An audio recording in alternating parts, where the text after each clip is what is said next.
بیوی ہو تو ایسی۔ 2 ماہ سے کوئی میرے دروازے پر روزانہ کچرا پھینک کر چلا جاتا، بڑی کوشش کے باوجود وہ پکڑ میں نہیں آیا۔ اہلیہ نے کہا کہ یقیناً یہ محلے کا کوئی ایسا بندہ ہے جو فجر کی نماز باقاعدگی سے پڑھتا ہوگا اور مسجد جاتے ہوئے یہ کارنامہ سر انجام دیتا جاتا ہوگا۔ روزانہ 10 بجے اٹھ کر فجر کی نماز قضا پڑھا کرتا تھا۔ 20 دن قبل میں نے اہلیہ سے فجر میں اٹھانے کا کہا تو اہلیہ حیران کہ یہ آج سورج مشرق کی بجائے مغرب سے کیسے نکل رہا ہے۔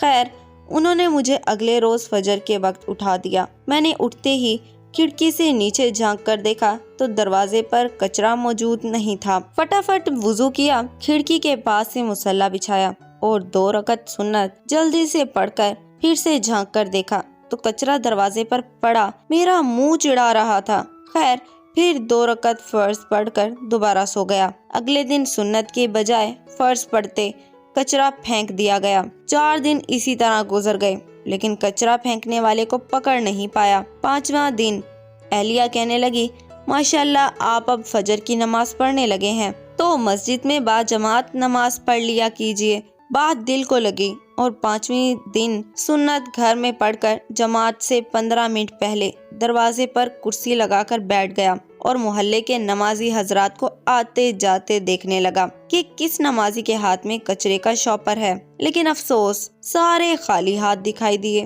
نماز پڑھ کر آیا تو دروازے پر کچرا موجود نہیں تھا۔ پھر 1 ہفتہ مسلسل پابندی سے باجماعت نماز پڑھنے کے بعد میں نے اہلیہ سے کہا، بیگم اب کچرا پھینکنے والا شاید ڈر گیا ہے، جب کچرا ہی نہیں پھینک رہا اب آپ مجھے فجر کے وقت نہیں اٹھانا۔ اہلیہ کچھ نہیں بولی۔ اگلے دن اہلیہ نے تو مجھے نہیں اٹھایا، البتہ میری آنکھ خود ہی کھل گئی۔ کھڑکی سے جھانک کر دیکھا تو کچرا دروازے پر موجود تھا۔